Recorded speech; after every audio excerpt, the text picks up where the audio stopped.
Hi, this is Tara. Welcome to Sky Gazing. We're studying Patanjali's Yogasutras. Today we're studying Sutra number 39. Before we begin studying it, I want to take a moment to acknowledge the immense and irreplaceable loss of our teacher, Guruji Sharad Joyce, who passed away earlier this morning. And I won't spend too much time sort of speaking about who he was because I'm fairly new. I came here in 2023, been studying yoga since only 2022. And there are authorized teachers, assistants, senior students who've known him for decades, probably even from previous lives, who have far more to say about him. I do know that he was a good man, he was a great teacher.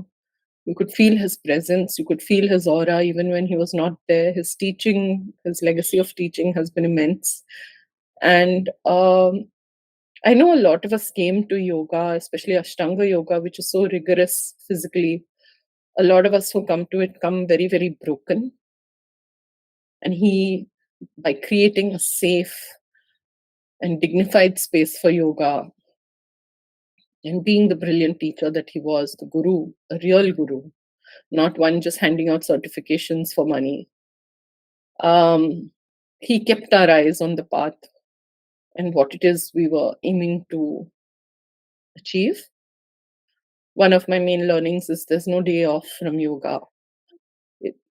As long as breath exists, yoga practice continues. So till the last, we practice no matter what. Everything else is a vritti, is a vicissitude of life.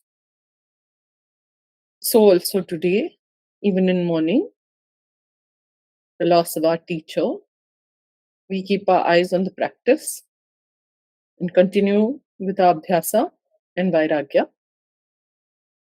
So today we study Sutra number 39. So today let's study Sutra number 39. What does it say? Yathā-abhimata-dhyānāt-vā. Yatha, according, abhimata, desire, dhyana, meditation, va, or. Maharishi Ved Vyasa translates this as or from meditation on what is appropriate. Sometimes to me, the sutra sounds like a mother just fed up with a child, just like, okay, study anything, just do something, you know. But I think he's a little bit more patient and he has more of a structure and a plan than that. So he gives a very simple explanation. He says, let him meditate upon whatever he wishes. Become steady in that instance, it reaches the position of steadiness in other matters also. So what he's basically saying is whatever you desire, if you meditate upon it, you will cultivate a steadiness of mind that then gets transferable to anything else that you choose to meditate on. Vachaspati Mishra says whatever a man desires becomes his deity. But also read that with a bit of caution, because what he's saying is whatever you worship is what will become your god. So for instance, in the story of Shri Krishna, they say that only Lord Krishna could defeat Kamsa because Kamsa had meditated upon his hatred of Krishna so deeply. Okay, so also we see that people who meditate upon money become complete misers. So whatever a man desires becomes his deity. Swami Satyananda says, or else by meditation as desired, mind can be steady. So he's saying here Patanjali is giving you complete freedom. This is because dhyana on an object that one likes, such as an object of devotion, is the surest way of making the mind steady, controlled, and peaceful. And he says it is immaterial what object one takes for dhyana. It can be the crucifix, it can be an idol, it can be a symbol, it can be pranava, whatever it is, it can be a flower, it can be sound.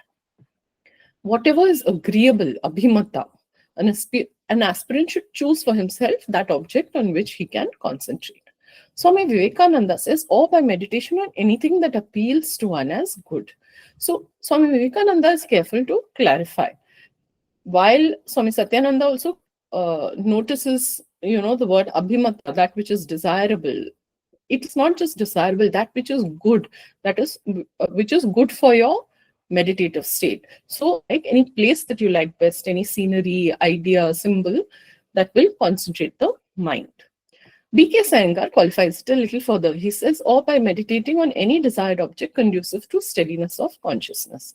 He says, choose an object conducive to meditation, not one which is externally pleasing, but which is auspicious and spiritually uplifting.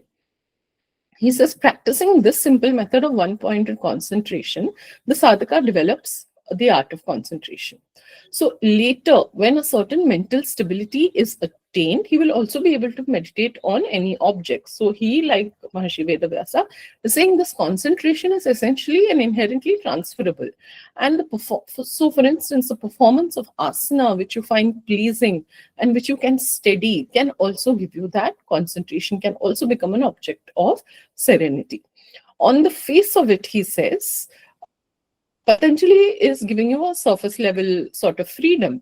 But what he's actually doing is he's shifting you from the objective meditation of the previous sutras to now he's introducing the concept of subjective meditation.